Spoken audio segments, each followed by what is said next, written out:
Muling pinarangalan kamakailan ang tinaguriang honest janitor ng NAIA na si Ronald Gadayan.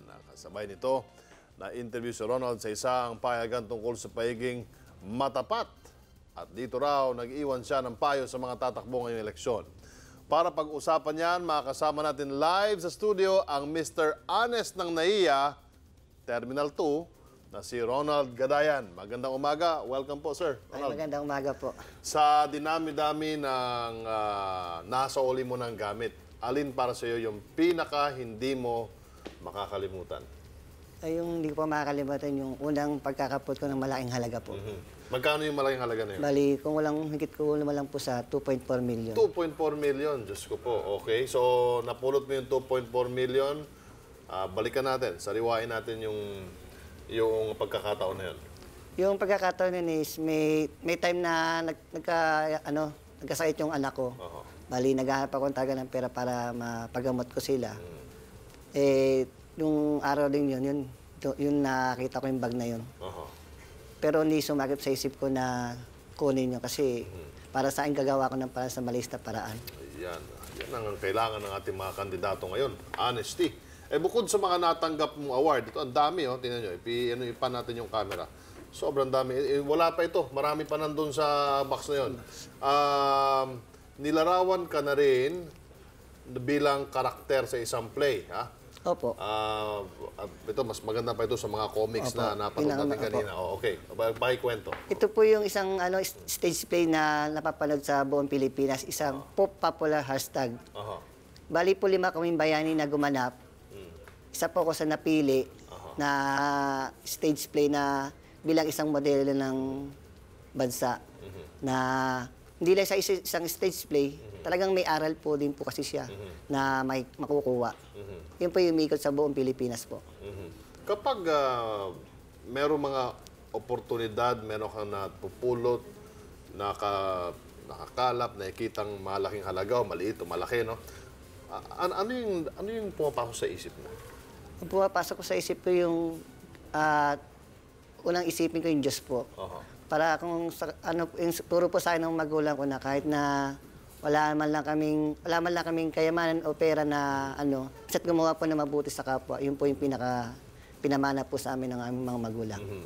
Sino particularly, yung nanay mo, yung tatay mo ba, sino yung paulit-ulit na pinapaalala sa iyo itong na maging matapat? Nanay ko po. Nanay mo? Opo, kasi nung kabataan po namin, bali, daras po kami sa hirap dahil habang nag-aaral ako ng elementary, nagtitinda ako ng mga karyoka, bibingka, nagbobote sa hapon.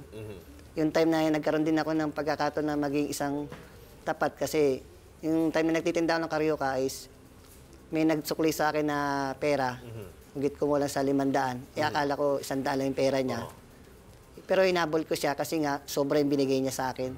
Pero ito, Ronald, no? Ikaw nagtatrabaho sa NAIA Terminal 2 bilang janitor and one of the honest people living in this country.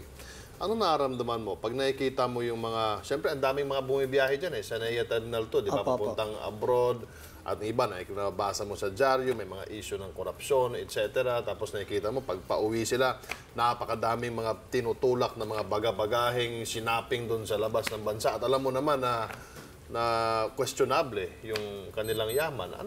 Anong nararamdaman mo? Bali, nakikita ko parang para sa akin nararamdaman ko is parang nalulungkot na ganun po nangyari sa bansa natin na sobra na po yung korupsyon. Kaya para sa akin, sabi ko nga sa sarili ko, magmula sana sa mababang uri nagtatrabaho sa airport hanggang sa pinakamataas. Ito po magmula yung Diyos ko po. Yun ang kailangan natin sa bansa ito, di ba? Mga boys, no? At ito, halimbawa na lang, sa mga kasamahan mo sa trabaho, marami dyan ang hindi regular na empleyado. Opo. Tapos ikaw nandito ka as one of the most awarded persons because of honesty. And yet, maraming mga kasama na hindi ko alam kung kasama mo sa ahensya mo, sa ibang ahensya, na hanggang ngayon na hindi pa rin regular. So, ano nararamdaman mo pag ganun? Dasal na lang? Dasal na lang po, tuloy-tuloy na lang. Para sa akin ko, gumawa po ko na lang mabuti, tuloy-tuloy na lang po.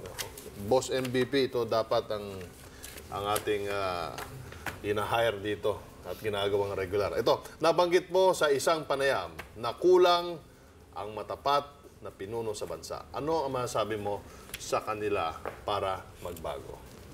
Para sa akin, sana magmula po sa kanila bilang isang matapat. Kasi pagka unang-una po kailangan may takot sa Diyos. Kasi kung may takot ko sa Diyos, bago magawin ng isang bagay na alam mo namang masama para sa bayan, isipin may kapakanan ng pamilya at mga mamamayang Pilipino. Bilang isang pinuno, dapat di lang isa silang matapat, kailangan mapagmahal sila. Yung malapit sila sa mahihirap, at yung dapat ibigay galing sa gobyerno, ibigay sa mga mahihirap na tao. Kagaya po ng libre dapat ang edukasyon sa Pilipinas, kayang-kaya naman ng gobyerno natin yun hanggang college para at least hindi na mararamdaman ng mga magulang na mahihirap na hanggang sa pag-college, mabigyan sila ng edukasyon yung mga bata. Meron ka bang mensahe para sa ating manunood? Meron po. Ano po? Sana po, para sa akin, maging isa na lang tayong maging isang ehemplo tayo, gumawa lang po tayo ng mabuti at lahat po na nakikita natin bagay sa isoli po natin. Yun po yung pinakamaganda kasing magandang ehemplo, magandang ihalimbawa sa pamilya at sa bayan po. At kasama mo pala, Ronald, nanay mo ba yung kasama mo? Binan ko po. Binan mo. Kaya mga anak ko. Kaya mga anak mo, 3 anak. And then kasama mo yung Hipag, Bayaw. Congratulations. Ay, maraming salamat po. Sana kung lahat ng tao ay katulad mo, the world will be a better place. Thank you. Apo. Si Mr. Ronald Gadayan po. At sana dumami pa ang katulad ni Ronald. Be sure to come back. Use 5 everywhere. Copyright 2016.